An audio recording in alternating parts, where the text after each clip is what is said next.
Isaías se encontraba sirviendo bajo el rey Usías. Y en aquel tiempo había un grande y poderoso imperio llamado el imperio asirio, Asiria. Y este imperio de Asiria estaba tratando de unificar a todas las naciones de alrededor. Nunca se ha perdido este énfasis político de tratar de abarcar a más naciones alrededor, porque es la ambición humana de poder gobernar muchas naciones. El imperio asirio quería tratar de subyugar a Israel. En aquel tiempo, recordemos, Israel estaba dividido en el norte y en el sur. Entonces, por ejemplo, en el capítulo 7, versículo 1, comienza diciendo: en los días de Acaz, hijo de Jotam, hijo de Usías, rey de Judá, que Resín, rey de Asiria, y Peca, hijo de Remalías, rey de Israel, subieron contra Jerusalén para combatirla, pero no la pudieron tomar. O sea, hubo una alianza entre el rey de Asiria y el rey de Israel. Una cosa era Israel y otra cosa era Jerusalén. Estaba el reino, acuérdese, dividido en dos. Entonces, los que estaban del lado de Isaías comenzaron a alarmarse también, porque vieron esta unificación política, económica, militar poderosa, y dijeron: si no nos unimos a Asiria, pues vamos a perder, vamos a ser destruidos, vamos a desaparecer del mapa. Y este pasaje que vamos a estudiar hoy, el capítulo 8, versículos del 11 en adelante, nos revela el Espíritu Santo qué es lo que el pueblo de Dios debe de hacer cuando se siente amenazado. ¿Qué debemos hacer cuando tú te sientes individualmente amenazado? Ya sea por alguien particular que te quiera matar o te quiera robar o quitar a tus hijos, ya sea como familia que se sientan amenazados porque ya los Pompidou y los Richelieu ya no te hablan porque ya ustedes son cristianos, y al ser cristianos tú estás comenzando ya a marcar una línea divisora entre otras familias. Amenazados en la escuela, nuestros hijos los amenazan que si no hacen Halloween o no se disfrazan de brujas, los van a correr. Y también cuando nos sentamos amenazados como iglesia o como nación. En este caso, ¿verdad?, particular, era la nación de Israel. Y los principios se aplican a los individuos, a las familias, a las iglesias o a las naciones. Vamos a leer el versículo 11 en adelante para que tengamos un poco de trasfondo, ya que tenemos que introducirnos a la historia y a la teología también. Porque Jehová me dijo de esta manera con mano fuerte. Isaías 8, versículo 11 en adelante. Y me enseñó que no caminara por el camino de este pueblo. Esta es la primera advertencia, que Isaías no siguiera el camino de los pueblos alrededor. Versículo 11. Que no llame conspiración a las cosas que este pueblo llama conspiración, ni teman lo que ellos temen, ni tengan miedo. En segundo lugar, que nunca, jamás debamos nosotros sentirnos amenazados con el temor. No importa la amenaza que tú tengas, individual, familiar, como iglesia o como nación, recordemos algo: Dios está sentado en su trono. Versículo 13, a Jehová de los ejércitos, a Él santificad, sea Él vuestro temor y Él sea vuestro miedo. Entonces Él será por santuario, pero a las dos casas de Israel por piedra para tropezar y por tropezadero para caer, por lazo y por red al morador de Jerusalén. Versículo 16, ata el testimonio, sella la ley entre mis discípulos. Esperaré pues a Jehová, el cual escondió su rostro de la casa de Jacob, y en él confiaré. He aquí yo y los hijos que me dio Jehová, somos por señales y presagios en Israel, de parte de Jehová de los ejércitos, que mora en el monte de Sión. Y si os dijeren, pregúntenles a los encantadores, a los adivinos, que susurran hablando, respóndanles, ¿no consultará el pueblo a su Dios? ¿Consultará a los muertos por los vivos? A la ley y al testimonio. Si no dijeren conforme a esto, es porque no les ha amanecido, y pasarán por la tierra fatigados y hambrientos. Y acontecerá que teniendo hambre se enojarán y maldecirán a su rey y a su Dios, levantando el rostro en alto. Y mirarán la tierra, he aquí tribulación y tinieblas, oscuridad y angustia, y serán sumidos en las tinieblas.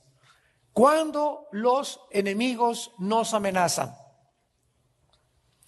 cuando sientas que en tu vida tienes hasta pesadillas y hasta te quita el sueño, cuando comienza la angustia a ser presa de nosotros, la solución y el remedio de Dios, tanto en aquellos tiempos como en nuestros tiempos, es la santificación. Continuamente ustedes, al estudiar el Antiguo Testamento, van a descubrir que cada vez que Dios iba a hacer algo con Israel, les daba la orden a Moisés, a Josué, a los jueces, y les decía: santifíquense. ¿Recuerdan? Dile al pueblo que se santifique. ¿Qué significa esto? Bueno, la palabra santificar viene de santo, de donde viene la palabra hebrea kadosh, kadosh, y la palabra griega agios, con H, y significa separarse, ponerse aparte, hacerse a un lado, limpiarse o purificarse. Entonces, cada vez que Dios les iba a decir a Israel: vamos a cruzar el río Jordán, santifíquense.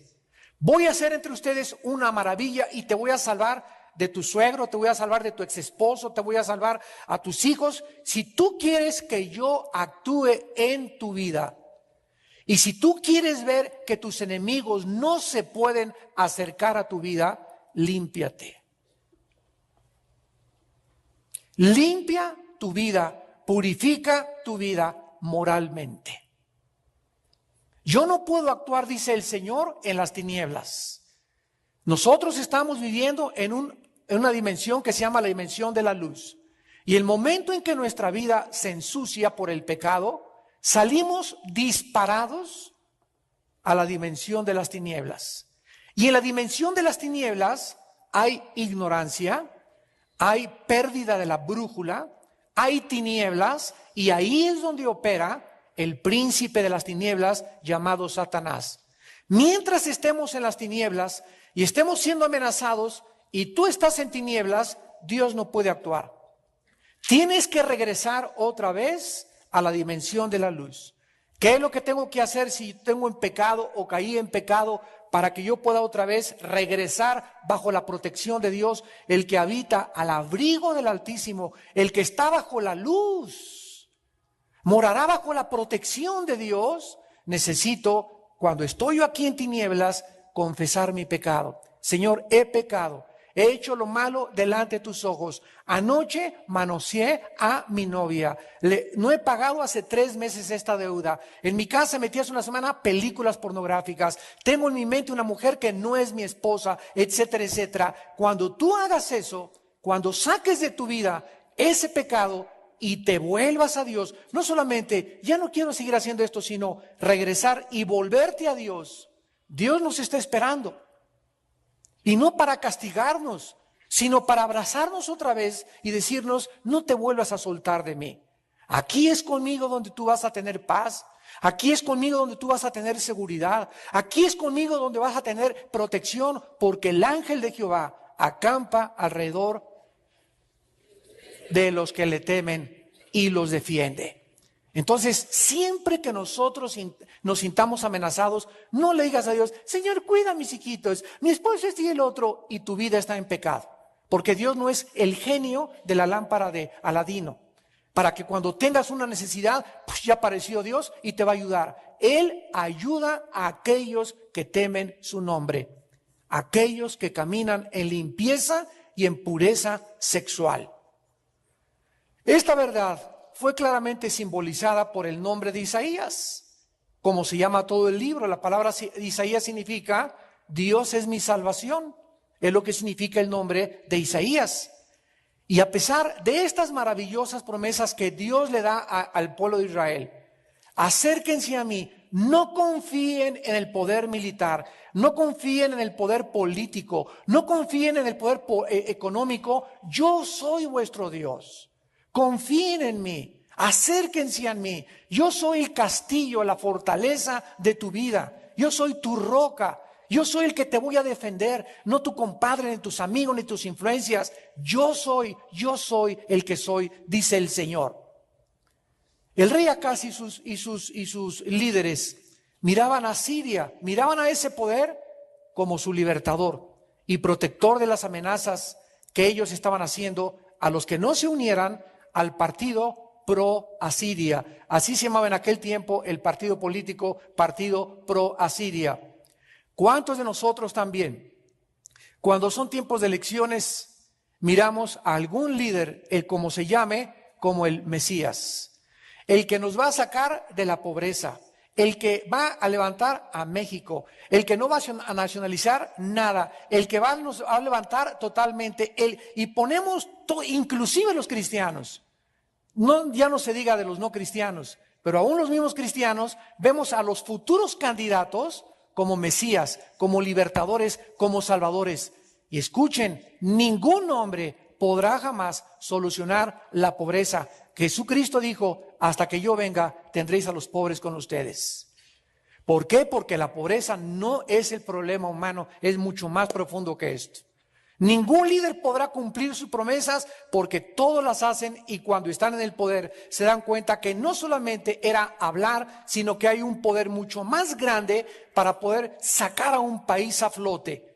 Y lo que la Biblia dice que para que un país surja y pueda verdaderamente salir a flote es cuando el evangelio se predica libremente, cuando comienzan las familias a regresar a Dios y cuando comenzamos a aborrecer la maldad como Dios y el corazón de Dios lo aborrece. Entonces no pongamos nosotros nunca este gobierno nos va a salvar o este partido nos va a salvar o este candidato nos va a salvar, porque vamos a caer en una trampa. El que confía en el hombre, maldito es, dice Jeremías capítulo 17. Nuestra confianza no es en el hombre. Tristemente, en este pasaje, como lo vamos a ver a continuación, la mayoría del pueblo de Israel comenzó a apoyar a este partido político, el mismo pueblo de Dios.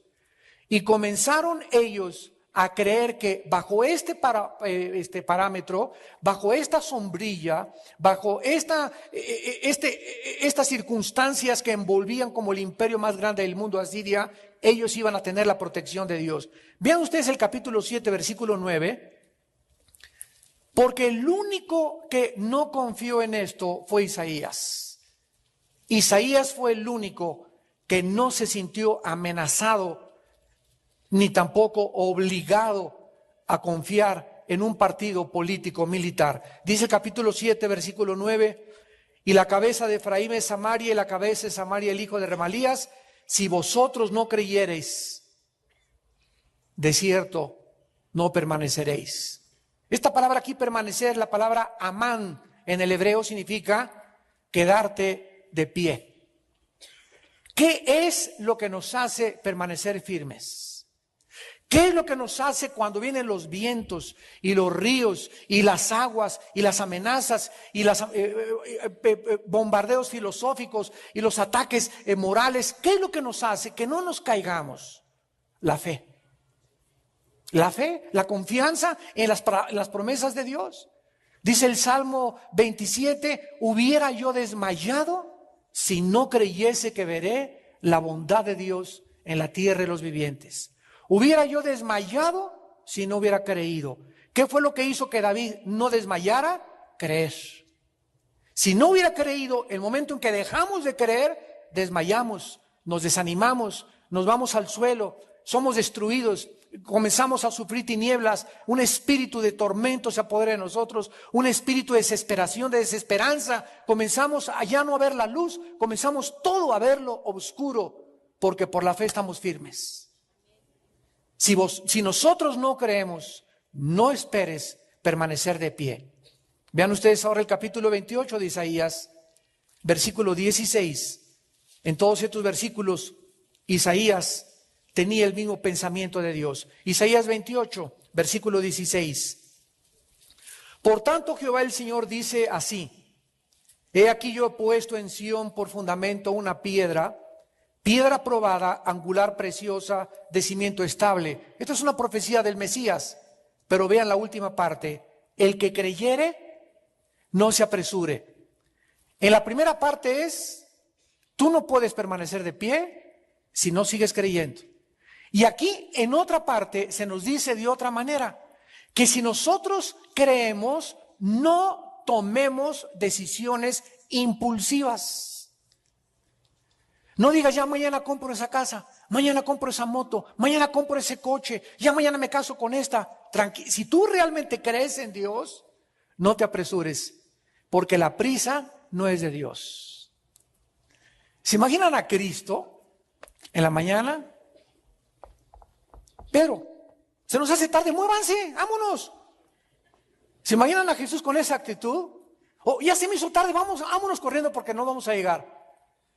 Cristo jamás en su vida estuvo inmutable ante cualquier situación que lo presionaba de levantarse, no levantarse, de ir o no ir. Él estaba siempre en el tiempo perfecto de su Padre. Sabía que iba a pasar por un valle de sombra de lobos, de coyotes, de hienas, de leopardos, de tigres, de chacales, y nadie lo iba a morder ni arañar hasta que no llegara su tiempo.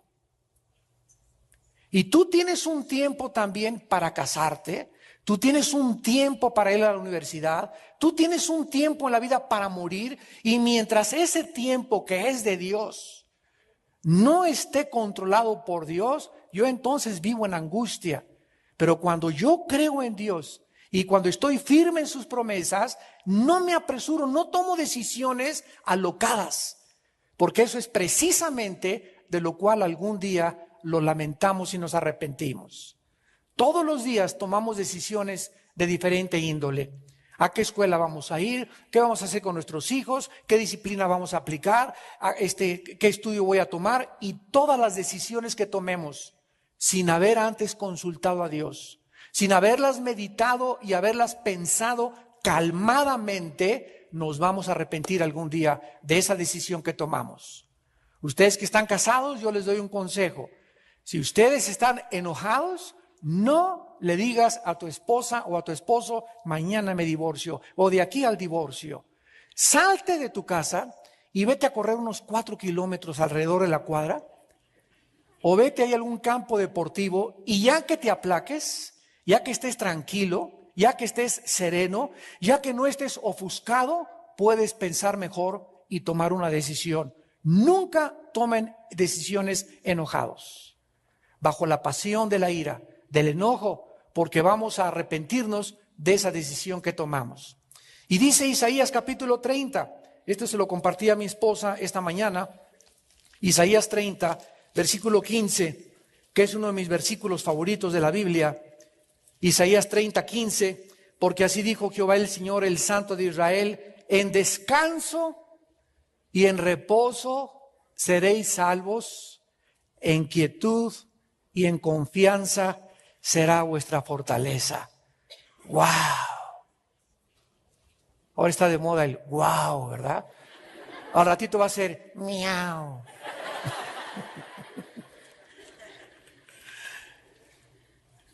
En este versículo se encuentra lo que éramos antes, o sea, cómo nos convertimos, sígame con cuidado, y nos dice en este versículo lo que debe ser nuestra conducta ya convertidos. Vean ustedes otra vez. En descanso y en reposo fuimos salvados por Dios. O sea, en otras palabras, ninguno de nosotros, cuando recibimos a Jesucristo, estábamos trabajando para ganarnos a Cristo. ¿Oíste un mensaje que te dijo, cree el evangelio nada más? ¿No oíste que te dijeran, vete a la villa, ida y vuelta? O vete de rodillas de aquí hasta el monumento del Ángel de la Independencia y regresa, y a lo mejor Dios después de esa penitencia te va a recibir. El mensaje del evangelio es, cree y serás salvo después de tu arrepentimiento. Entonces nosotros en reposo y en descanso fuimos salvos. Al entrar a la salvación descansamos. Vengan a mí los que están trabajados y cargados. Veníamos cargados, veníamos con una mochilota tremenda a la cruz, y llegamos a la cruz y encontramos que alguien quiere cargar mi mochila, mis penas, mis problemas, mis traumas. Y yo ahí los andaba cargando. Y llego a la cruz y me dice Jesús, dámelos a mí, hijo mío. ¿Qué hacemos en la cruz? Le entregamos nuestra carga a Dios. Aquello que nos impedía caminar, aquello que nos molestaba, aquello que nos traumaba. Ahí está, Señor, todo lo que he sufrido y las heridas de mi alma te las dejo en la cruz. Y después de venir a la cruz, me siento ya tranquilo, me siento ligerito, porque le he entregado todos mis pecados a Cristo en la cruz del Calvario. Pero ya siendo cristiano, en quietud y en confianza será vuestra fortaleza. ¿Sabe qué significa esto? Que nunca podremos tener la fortaleza interior si no tenemos juntamente la paz de Dios. ¿Por qué esa énfasis de Cristo? Mi paz les dejo, mi paz les doy. Por nada estén afanados mis chiquilines.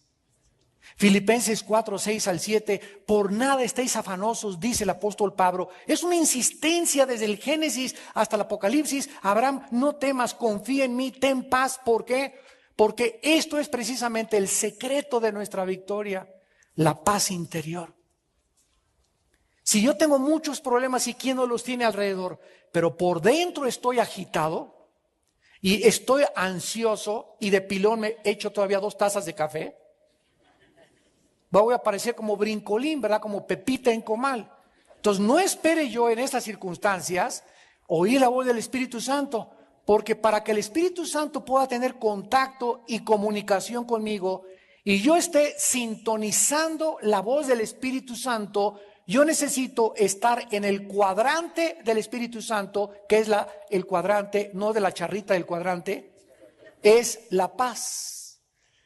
Hasta que Dios ve que aquí adentro, dentro de mi vida, dentro de tu vida, estás en tranquilo, y ya te tranquilizaste, Padre, tú sabes que, mi hijo, mi hija, Señor, este problema, cálmate, tranquilo, sereno, comienza a alabar a Dios, relájate, Padre Santo, tengo que recordar, tú estás al control de mi vida, nada va, yo no tengo los hilos de nadie, de la vida de nadie, yo no puedo controlar las circunstancias de México, ni del petróleo, ni de la economía de mi trabajo, Padre, yo me hinco delante de ti y descanso en ti, y en esa quietud, y en esa confianza que estás demostrando al estarte quieto, comenzarás a fortalecerte. Y esa fortaleza la necesitamos para vivir. Porque si no tenemos esa fortaleza para vivir, cualquier problema que se nos venga encima nos va a derribar. En quietud y en confianza es nuestra fortaleza. Miren ustedes ahí mismo en Isaías 30, el versículo 7. Ciertamente Egipto en vano e inútilmente dará ayuda, por tanto yo le di voces, escucha, que su fortaleza sería estarse quietos. Otra vez. No tengas temor de las noticias que estás recibiendo ahorita. Mi esposo me dijo que mañana lunes, hermano, vengan con los abogados a llevarse a mi casa, me van a embargar mi casa, etcétera, etcétera. En lugar de que te desesperes y que dejes que la ansiedad del mundo entre a tu corazón, es precisamente en tu confianza en Dios donde vas a tener la fortaleza de enfrentar los problemas de la vida. Y Dios te va a dar sabiduría, y Dios va a hacer un milagro, y si te quitaron la casa, Dios te va a dar otra mucho mejor. Y si te quitaron tus hijos, por cuanto en mí has confiado, Salmo 91, yo también te levantaré, recobraré a tus hijos y los traeré otra vez contigo, porque yo soy tu Dios que te sostengo y te dice, no tengas miedo.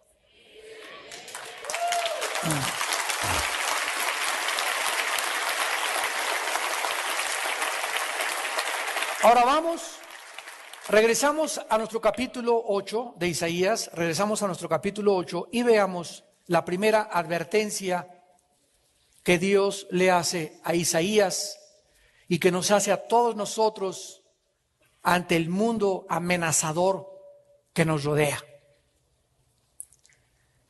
Encontramos la primera advertencia en el versículo 11, porque Jehová me dijo de esta manera, con mano fuerte, y me enseñó que no caminara por el camino de este pueblo, que no caminara por el camino de este pueblo. En primer lugar, la primera advertencia que Dios nos hace es que si queremos ser protegidos por Él, no andemos ni nos juntemos ni tengamos como amigos íntimos a los pecadores. No es verdad que si tú sales con una persona que no sea cristiana, tú la vas a convertir si él no se convierte a ti primero. No es verdad que tú vas a ganarlo para Cristo si él te está jalando a sus fiestas, a las películas que él está viendo o ella está viendo, a las actividades que esta persona está teniendo. No importa que sea el jefe de tu trabajo y se junten todos los de tu oficina. Vamos a celebrar y en la noche nos vamos a ir a Garibaldi a gritar ajúa, viva el Charro Abitia.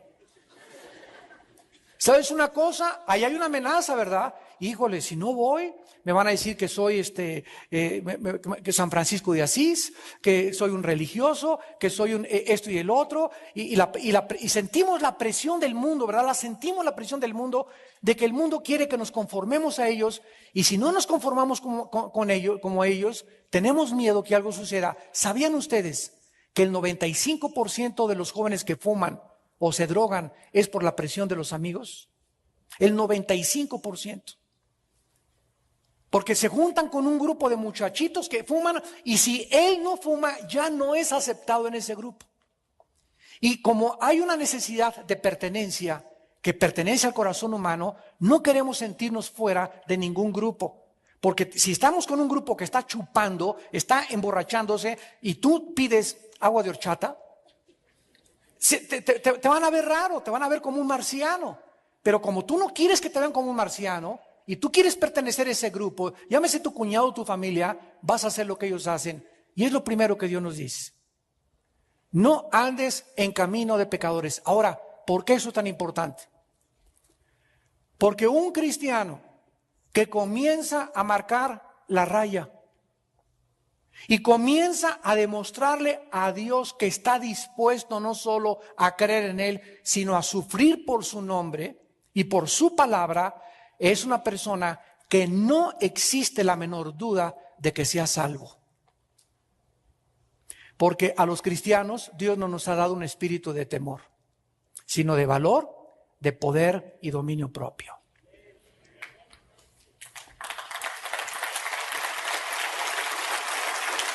Esta es, se podría decir, la primera prueba del mundo a la que un cristiano verdadero se enfrenta. ¿Por qué permite Dios esa presión? Porque nunca el carácter se manifiesta más que a través de la presión. ¿Quieres saber de qué está hecho una persona? Ponle presión en su vida.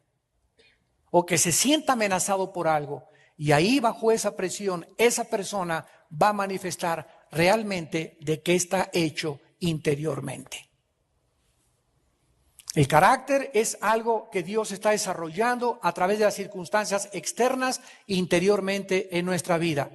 La personalidad es la parte externa del ser humano, la que tú manifiestas, jijiji, jojojo, y así, y ves así, y otros aquí, y esa es la parte por afuera. Y toda esta parte por afuera es engañosa, porque muy poca gente es lo que son realmente en su corazón. Siempre ponen una máscara o una cara que no tienen en verdad.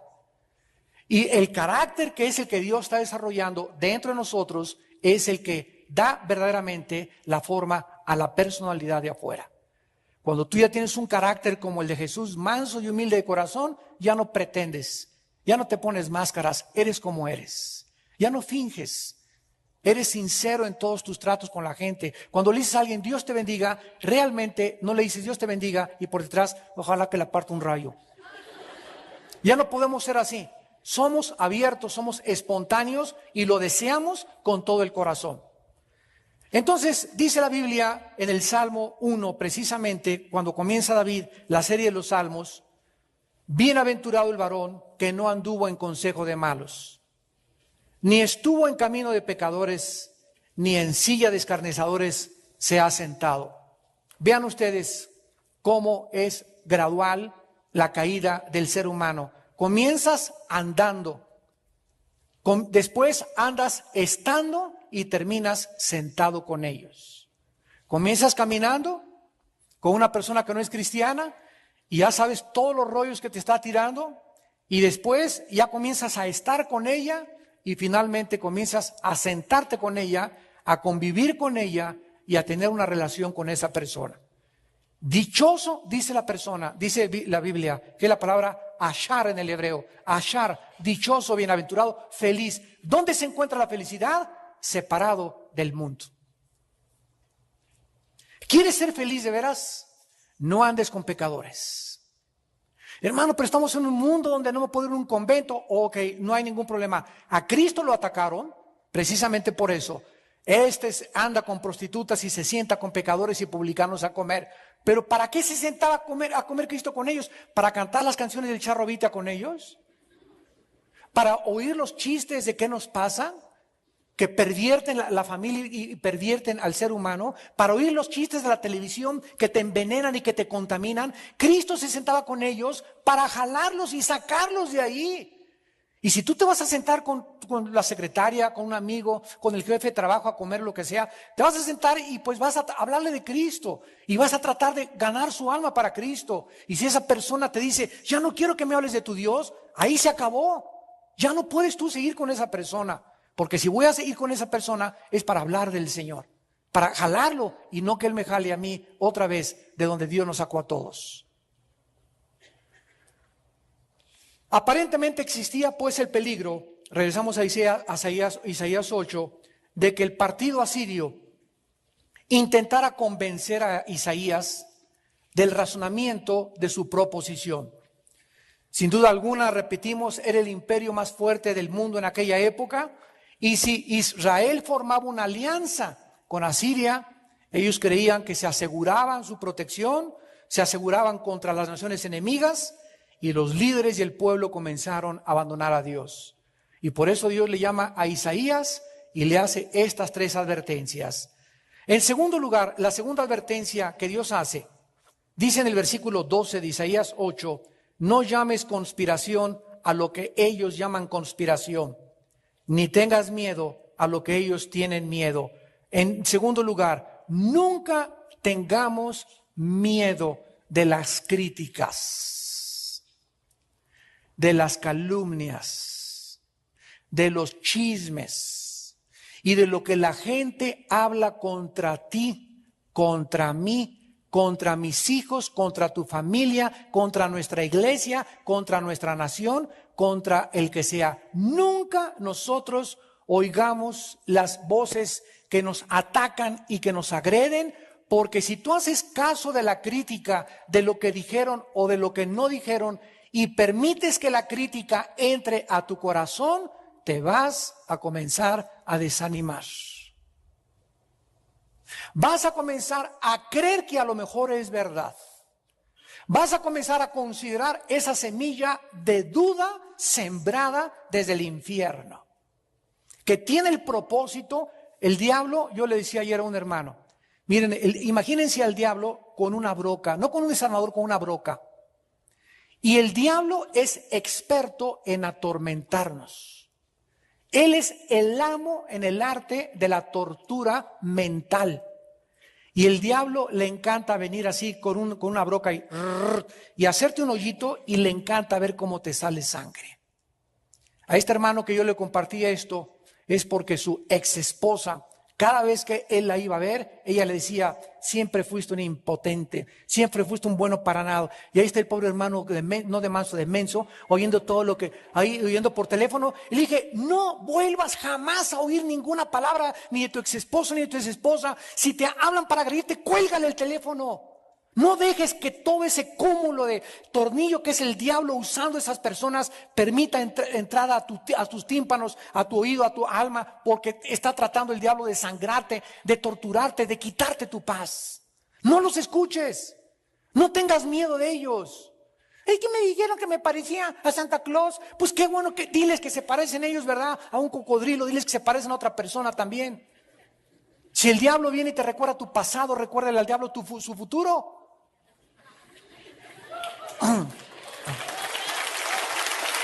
No tengamos ni miedo de eso. En el libro de Job, Job capítulo 12, ahí estaban con miedo de los asirios, con miedo de los gobernantes, con miedo de los candidatos políticos, con miedo de lo que el compadre te pueda hacer, con miedo de que te puedan quitar de tu trabajo. ¿Sabes lo que dice Dios? Job capítulo 12, versículos 24 y 25. Escucha la palabra de Dios. Él quita el entendimiento a los jefes del pueblo de la tierra y los hace vagar como por un yermo sin camino. Van a tientas como en tinieblas y sin luz y los hace errar como borrachos. Este es nuestro Dios, es el Dios de la Biblia. A los jefes, a los poderosos, a los presidentes, a los dictadores, ellos están en la mano de Dios. Y si a ellos les quita el entendimiento y los hace errar, y muchas veces permite que proliferen la sarta de barbaridades que dicen en sus discursos políticos o en su oratoria, etcétera, etcétera, es porque Dios quiere precisamente avergonzarlos y que la gente diga, qué loco está ese político, ya perdió la razón. Dios los deja como Hitler. Hitler ya sus últimos años se paraba enfrente de la gente y les decía, 1000 años va a durar el Tercer Reich. Y 85 millones de alemanes, licenciados, doctores, personas cultas, no indígenas, gritaban, ¡ay, Hitler! Y le creyeron. O sea, todo un pueblo enloqueció. Le creyeron que iba a durar 1000 años el Tercer Reich, el Tercer Imperio. Y de repente Dios, como a un borracho, ¿verdad?, lo tiró al suelo y desaparecieron los nazis de la faz de la tierra. Y así hace Dios con todos los gobernantes y con todas las personas que se exaltan a sí mismas. Vean ustedes en Isaías 40. En Isaías 40, el profeta habla de lo mismo. Versículos. Isaías 40, versículo 21 al 24. ¿No sabéis? ¿No habéis oído? ¿Nunca os lo habían dicho desde el principio? ¿No han sido enseñados desde que la tierra se fundó? Él está sentado sobre el círculo de la tierra. Estudiantes de universidad, apunten Isaías 40, 22. Porque más de 2000 años antes de Galileo, ¿me escuchaste? Miles de años antes de que Galileo Galilei descubriera la redondez de la tierra, Isaías, la Biblia ya la mencionaba. Él está sentado sobre el círculo de la tierra, cuyos moradores son como langostas. Cuyos moradores son como langostas. Él extiende los cielos como una cortina, los despliega como una tienda para morar. Él convierte en nada a los poderosos y a los que gobiernan la tierra hace como cosa vana. Como si nunca hubieran sido plantados, como si nunca hubieran sido sembrados, como si nunca su tronco hubiera tenido raíz en la tierra. Tan pronto como sopla en ellos, se secan, el torbellino los lleva como la hojarasca. Este es el Dios de la Biblia, el Dios que tiene el control sobre los jefes de Estado, sobre los jueces de la tierra, sobre los gobernantes, sobre tus enemigos. Esa persona que te quiera a ti hacer mal, esos enemigos que nosotros tenemos, ¿saben una cosa? Ellos respiran, ¿verdad? Para poder vivir. Y dice la Biblia en Hechos 17 que en Él somos y nos movemos y existimos. O sea que en el momento en que Dios quiera, a esa persona que te quiera hacer un mal, Dios le quita la respiración. En otras palabras, le quita la vida. Porque la vida de esa persona, de tu enemigo y de mi enemigo, está en las manos de Dios. Al quien servimos y al quien dio su sangre por nosotros en una cruz.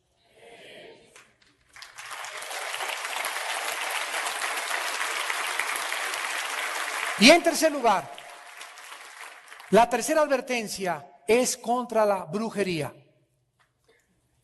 Hay una tendencia en las personas de buscar, al no tener respuestas. Ustedes saben que la Biblia no es un libro religioso. La Biblia es un libro que trata de un rey y su familia y de un reino perdido. Cristo no vino a regresarnos una religión, nos vino a regresar un reino perdido. El ser humano perdió el reino de Dios y este reino quedó bajo el control de Satanás. Y ahora Cristo regresa al mundo y nos invita a Cristo a volver a ese reino. donde Él es el rey y por eso se llama Rey de Reyes, porque todos nosotros vamos a ser reyes en el futuro. Entonces, es el rey de todos nosotros somos reyes, aún no gobernamos, estamos comenzando a aprender a gobernarnos interiormente. Porque si no aprendes a gobernarte interiormente, ¿cómo puedes gobernar sobre los demás? Es lo que dice 1 Timoteo 3, el que no sabe gobernar la iglesia, su casa, perdón, ¿cómo puede gobernar la iglesia? Entonces tenemos que comenzar a aprender a gobernarnos a nosotros para gobernar a los demás. Entonces la Biblia no es un libro religioso, es un libro que nos habla de un reino. Y nos habla y nos dice lo siguiente, como la mejor forma de gobernar es la monarquía, los primeros gobiernos del mundo fueron monárquicos, después feudales, y después ya surgieron comunismo, socialismo, democracia, etcétera, etcétera. El ser humano trae dentro de su alma el querer gobernar. ¿Y qué ha hecho el ser humano? Vamos a tratar con el socialismo. Híjole, no funcionó. El comunismo, chale, tampoco funcionó. La democracia. Bueno, entre el socialismo, dictadura y comunismo es de lo mejorcito. Pero la democracia tiene una grande debilidad. La democracia tiene la debilidad en que es el voto del pueblo. Y si la mayoría es inmoral, síganme con cuidado, si la mayoría tiene una filosofía pervertida, entonces el gobierno va a tener que adoptar la filosofía de la mayoría. Ese es el problema de las democracias.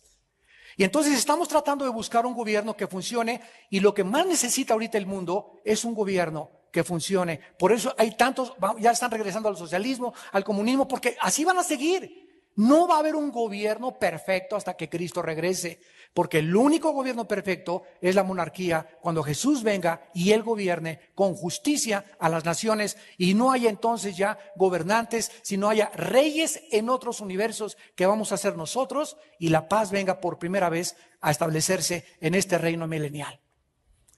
Y esta es la desesperación del mundo ahorita políticamente, creyendo que la democracia nos va a salvar. Pues es lo mejorcito que la democracia, pero tampoco es perfecta la democracia. Todos son defectuosos porque el hombre es defectuoso, porque el hombre nació en pecado y porque donde ponemos las manos la ensuciamos. Miren ustedes, traigo aquí un recorte que dice así: Britney Spears dice ser el anticristo. Esta muchacha, que es el símbolo de la mayor parte de los jovencitas, o era el símbolo de los jovencitas, ¿quién no quería ser como Britney Spears? Bueno, esta muchacha tenía padres cristianos, los tiene todavía. Comenzó a enfrentarse al mundo, lo que Satanás le ofreció a Jesucristo. Britney, te ofrezco todo, pero te vas a quitar la ropa más y más. Primero comenzó más o menos decente, después con movimientos más cadenciosos y después se comenzó casi a no traer nada de ropa. De ahí Britney, fama, dinero y todo, brincó a otro lado y comenzó a tener relaciones lésbicas. Comenzó a aceptar besarse en la boca con Madonna, con Paris Hilton y con otras artistas. Y después comenzó a tener relaciones bisexuales con mujeres y con hombres al mismo tiempo también. Y después de eso comenzaron ya los demonios a entrar a esta muchacha de una forma tremenda. El ataque es a la mente y se rapó y se quitó todo el pelo. Y comenzó a gritar en las calles y se salía fuera de su casa y fuera donde la tenían y la tuvieron. Ahorita se encuentra Britney Spears en un manicomio. Está en un hospital psiquiátrico y antes de entrar al hospital psiquiátrico gritó: yo soy el anticristo. Vean ustedes hasta dónde el diablo te quiere llevar. Y te ofrece todo, ahorita en viaje todo pagado, si te hincas y le sirves, y después viene a cobrarte la factura, a volverte loca, a volverte loco, a desquiciar tu mente, a de que pierdas la brújula, a que pierdas el instinto natural, a que ya no te importe ni tu esposa, ni tus hijos, nada, solo tus intereses, solo tu gobierno, solo tu poder, solo tu dinero, solo tu influencia, te conviertes en un dios. Y todos los que se convierten en dioses se comienzan a autodestruir interiormente. Siempre que alguien tiene problemas, recurre a la brujería, creyendo que tal vez el brujo, la lectura de la mano, la lectura del café, el café turco, la consulta con los mediums, te puede ayudar. Vean ustedes en Isaías 8, versículo 19, lo que Dios le dice a Isaías que le diga al pueblo. Y si os dijeren, o sea, después de la presión, donde el pueblo ya no sabía qué hacer, sin unirse al poder asirio, al poder político, se iban a volver. Dios sabe y conoce el corazón humano, que cuando el hombre está desesperado, busca la brujería como una puerta de escape y de salida. Aquí a la iglesia han venido cantidad de personas. Y al acabar el servicio vienen cantidad de personas: hermano pastor, ore por mi hijo que está endemoniado. Ustedes son cristianos, no, pero nos dijeron que aquí sacan demonios. Y andan de iglesia en iglesia buscando. Primero fueron de brujo en brujo, y después vienen de iglesia en iglesia a que les saquen lo que los brujos les metieron. ¿Y cuánta gente cree todavía? Se dicen cristianos, les falla algo y dicen: a lo mejor el diablo no me falla. Cuídate con eso, porque mira la advertencia que hace Dios.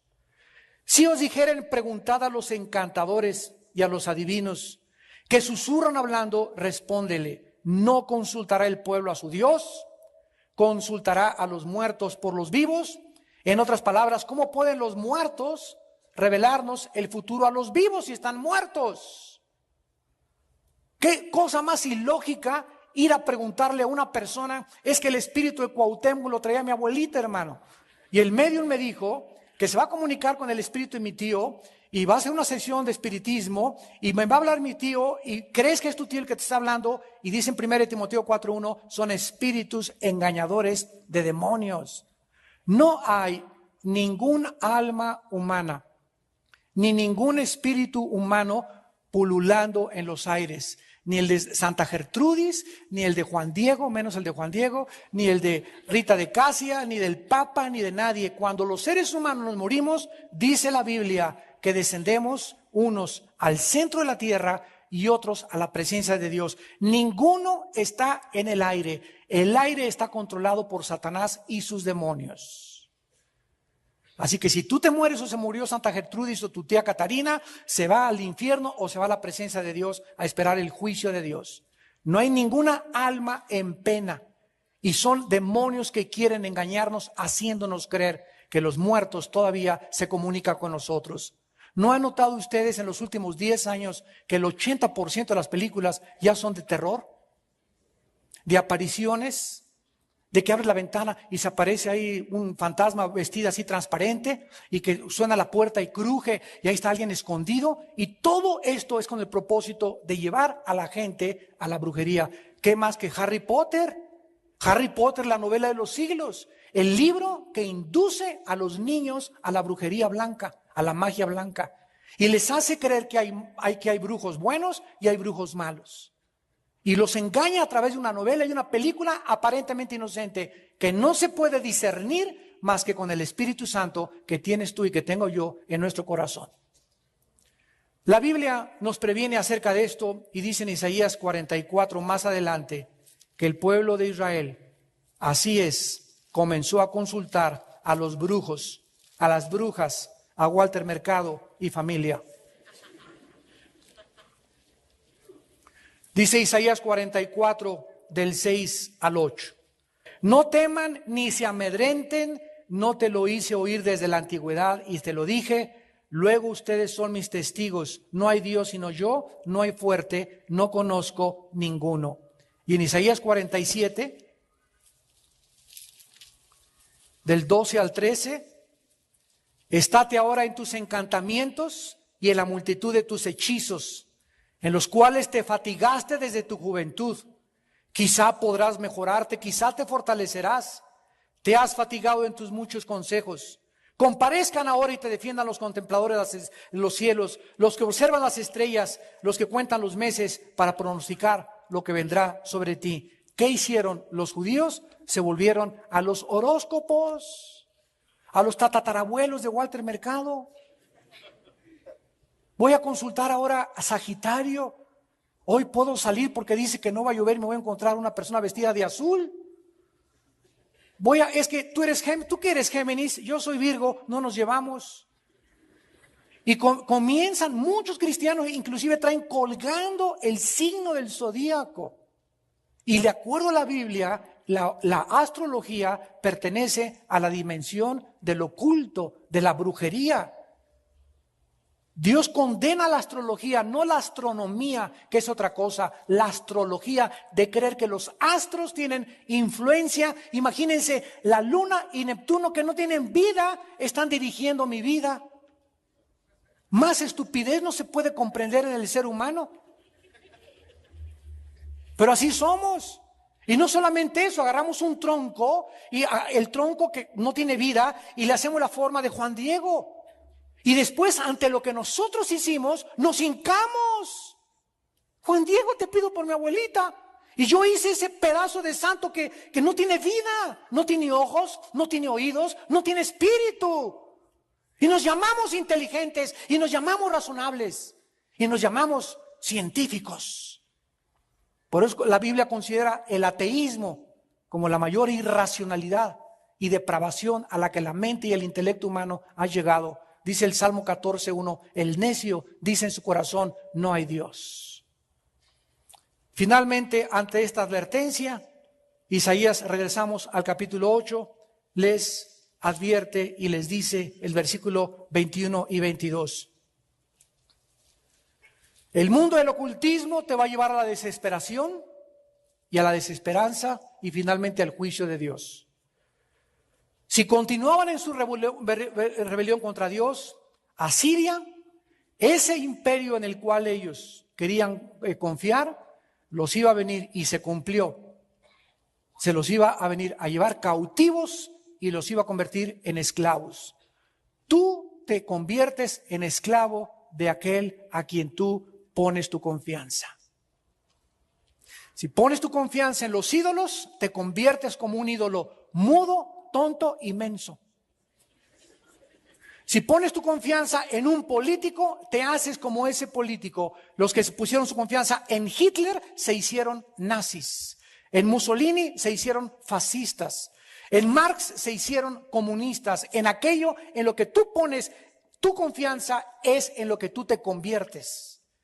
Pero cuando tú tienes a Jesucristo como tu modelo, aquel que dijo, sean mansos y humildes de corazón, yo no vine a que me sirvieran, sino a servirlos, y a darnos ese ejemplo de consagración total a Dios, te haces como Jesucristo, manso y humilde de corazón.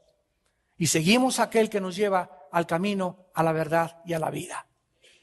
Y sabes una cosa, en esta mañana, ustedes que me ven por la televisión, se trata simplemente de creer o no creer. ¿Quieres creerle a Sigmund Freud? Hazte como Freud, psicólogo, y acabarás más loco que un chivo. ¿Quieres creer a Marx? ¿Le quieres creer al Dalai Lama? Créele al Dalai Lama. ¿Le quieres creer a Buda? Créele a Buda. ¿Le quieres creer a Ron Hubbard, el de la Dianética? Créele a él. Dios nos pone la opción para que creamos al que nosotros querramos creer. Pero tenemos la opción también y nos presenta a Jesucristo. Y el mundo sigue diciendo a Barrabás. A él crucifícale, prefiero a Barrabás. ¿Será esa tu elección en esta mañana? ¿Seguirás escogiendo a Barrabás o al Hijo de Dios que dio su vida por ti en una cruz? Dice el versículo 21, pasarán por la tierra fatigados y hambrientos, y acontecerá que teniendo hambre se enojarán y maldecirán a su rey, levantarán el rostro en alto. Así van a acabar muchos, ojalá que no sean muchos de los que nos están escuchando. Van a comenzar a fatigarse, van a comenzar a padecer hambre, van a comenzar a enojarse, van a comenzar a maldecirnos a nosotros, sus pastores, hasta a nosotros de ribete, nos van a echar la culpa. Y después van a maldecir a Dios. Y finalmente dice la Biblia, el versículo 22, y mirarán la tierra, tribulación, tinieblas, oscuridad y angustia. Se van a desilusionar tanto que van a maldecir a los gobiernos, porque ningún gobierno es perfecto. Van a maldecir a los pastores, van a maldecir a Dios. Van a ser envueltos en un espíritu de desesperación y de falta de esperanza y de miseria. Y finalmente serán arrojados en las tinieblas. Estas tres advertencias Dios nos hace, Dios, en esta mañana, para que nosotros no confiemos en la carne, sino en aquel que es nuestra roca, nuestro castillo, nuestra fortaleza, nuestro pronto auxilio en todas las tribulaciones. Su nombre es Jehová de los ejércitos. Padre, gracias por tu palabra en esta mañana. Te bendecimos, Señor, por la vida que diste en esa cruz en nuestro lugar. Te damos las gracias porque tus promesas son el sí y el amén. Estas palabras son fieles y verdaderas. Oh Señor, nuestra confianza está en ti, por lo cual no nos apresuramos. Esperamos, Señor, con paciencia y con fe las promesas que en todos nosotros se han de cumplir tarde o temprano. Gracias, Señor, porque tú no puedes negarte a ti mismo. Tú estás intrínsecamente adherido a tu palabra. Tu palabra y tú son lo mismo. Gracias, Señor, por habernos dejado tu palabra, a la cual debemos hacer caso como a una antorcha que alumbra en tantas tinieblas que nos están rodeando. El mundo está poniendo su confianza en los hombres, en los gobiernos, en los artistas, en los escritores, en los noticieros de la televisión. Y nosotros te tenemos a ti, que nos lo has dicho todo con tanta anticipación, para que seamos tus testigos. No hay nadie que pueda saber el futuro más que Dios.